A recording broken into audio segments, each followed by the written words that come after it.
An Icelander missing in the Dominican Republic. Questions about the puffin population. Icelanders complain about cruise ship horns and more in this episode of the Reykjavik News Desk.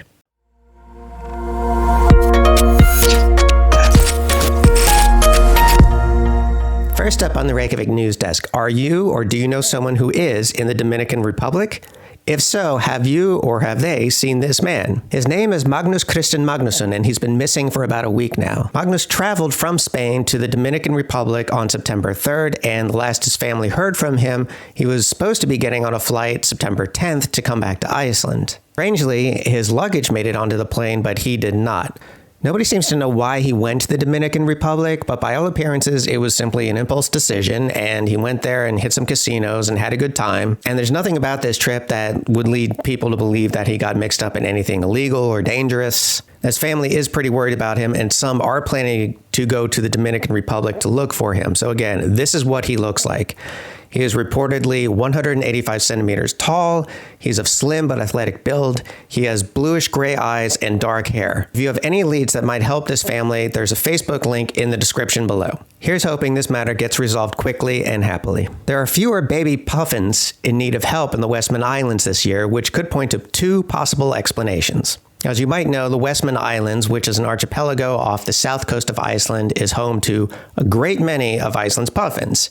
And invariably, every year around this time of year, there'll be a lot of baby puffins, some of which end up wandering around the town and they need some help getting back to their families. This is especially important as puffin pairs typically only have one egg per season, and so this rescuing of baby puffins will usually entail people, typically teenagers, gently picking them up with gloved hands and returning them to the puffin population. Well, this year, there have been fewer baby puffins than usual, which could point to one of two possible explanations. Either they're simply late in hatching this year, in which case we'll start seeing more youngins in the next few days or week or so, or the population is in decline, which is hopefully not the case. However, the puffin population has had its struggles in the past, mostly because the fish that they like to feed on has also been in fewer numbers in Icelandic waters. So when you see puffin on the menu in Icelandic restaurants, just don't order it. Get a puffin plushie from a shop or something instead. In other news, the prisoner strike at Litlahraun prison is now over. As I reported, prisoners in Iceland do have the right to work and they are paid a wage. In this case, they're paid 415 ISK per hour, which is well below the minimum wage for any job in this country. Those prisoners who do not work are given a daily allowance of 630 kroner, which is also not a lot. And so they're additionally given 1,700 kroner per day as a food allowance. Now, this food allowance was raised by some 6% in September, but this apparently was not enough for these prisoners. And so the prisoners at Litlahraun, which is Iceland's largest prison, they went on strike. Well, the strike is now over, albeit without much resolution. Well, except for the many loads of unwashed laundry that have piled up during the strike. All the same, the director of prisons told reporters that the prisoners who went on strike are not going to be punished, that it wasn't even considered because the prisoners are workers, and like workers in any other part of Iceland, they have the right to strike. And not to say that the prison system itself isn't without its problems, but that's certainly a really uncommon response from a prison director, at least compared to in other countries.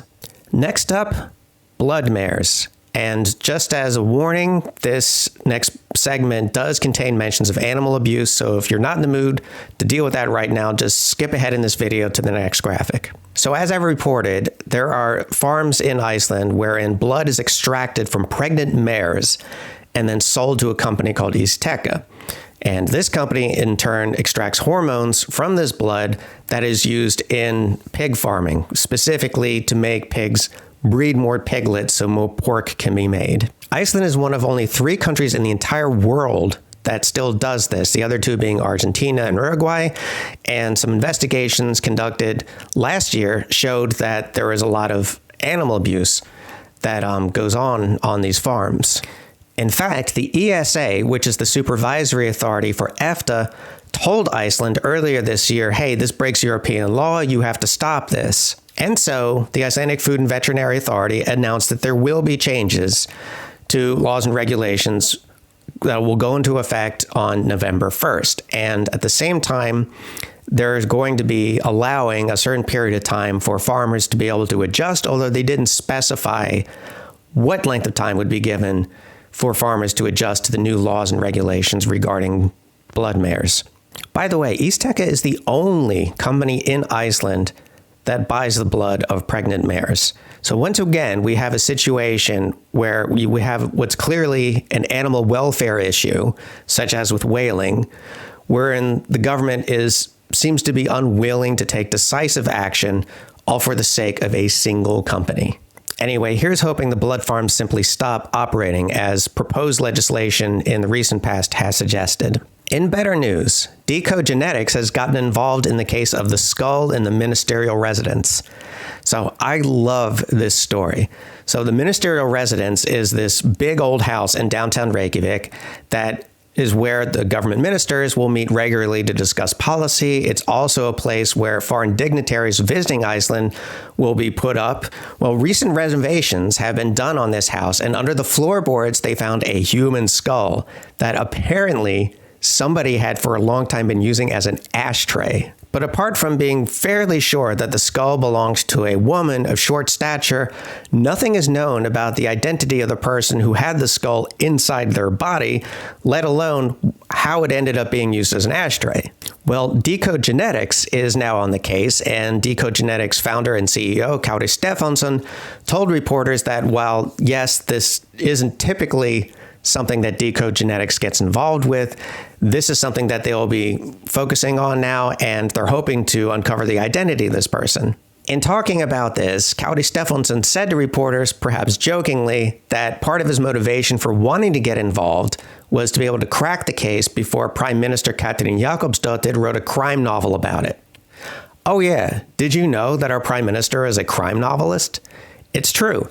She wrote this book, Reykjavik, co-authored with Ragnar Jónasson. Now, I've not read the book myself, but Katrín is pretty sharp and she's very good with words. So I've linked in the description to how you can get a copy of this book so you can read it for yourself if you're curious. The Environment Agency of Iceland wants us to report on pollution. And by that I mean they're encouraging the general public to be on the lookout for places where the ground has been polluted and report it to the Environment Agency. I've linked to the webpage for doing so in the description, and it's in Icelandic, but Google Translate should be able to help you out. Now, what I thought was interesting is that you can report pollution either under your own name or anonymously. That's kind of ominous, isn't it? Almost like you might face reprisals depending on who is doing the polluting. Well, this is one case where snitching should be encouraged as far as I'm concerned. And finally, on the Reykjavik news desk, the residents of Ísafjörður, northwest Iceland, have complained that cruise ships are blasting their horns way too often. Now, I'm no expert on cruise ship captain culture, but this is apparently something cruise ships do as a way of saying goodbye to their port of call. And apparently, some people are taking this too far. And that's especially the case in a place like Ísafjörður. Now, this is a town on the banks of a very narrow fjord that is flanked by tall and steep mountains. So I can only imagine how the sound of a cruise ship horn just bounces around and reverberates in a place like that. Well, the people of Ísafjörður have implored town council to make it a rule that cruise ships can only blast their horns when it's absolutely necessary. And speaking as a resident of another harbor town that is also visited by cruise ships who also blast their horns, I can't imagine when that would be necessary. I guess maybe if there's like a walrus sitting on an ice floe that's blocking your path otherwise. And that's all I have for you today on the Reykjavik News Desk. Be sure and like and subscribe. And last Saturday's Ask Me Anything session was a really great time. I was really happy to see everyone there. And it's up on my Patreon now for you to watch for your own viewing pleasure. But if you want to take part in the next Ask Me Anything session, which will be at some point in October, you can sign up through my Patreon to be able to participate. We always have a really great time. Questions are asked, laughs are had. It's mostly a chance just for me to be able to connect with my viewership, and it's a lot of fun. And also, just as a reminder, my next single topic video will be dropping on, let me double check, September 25th. And that video will be about my time in Icelandic politics. That's right. I was briefly involved in Icelandic politics, and it was very educational and quite adventurous. and I'm looking forward to making this video. It was decided by a viewer poll, which is also posted on my Patreon, where patrons are able to vote for which single topic they want to see me drill down into in a single topic video. And this was the winner of the previous viewer poll. And both the Ask Me Anything sessions and viewer polls and much more are things that you can get by signing up for my Patreon, which is linked in the description below. Which reminds me, I want to thank Corinne Vasquez, Marianne Ward, Christopher Hunter, Marianne Moores, Kimberly McDaniel, Iceman98, Octavia Hrun-Jonsdottir, and Alan Valgamay for being patrons on the $20 level, Ian Kingsley and Laura Johnson for being patrons on the $15 level, and Biathlon Alaska, Melissa Pfeffer, Christine Trowbridge, Halfstein Himmen Yomi Regenerson, Stephen Ellis, and Vivi Carvajal Schaffner for being patrons on the $10 level.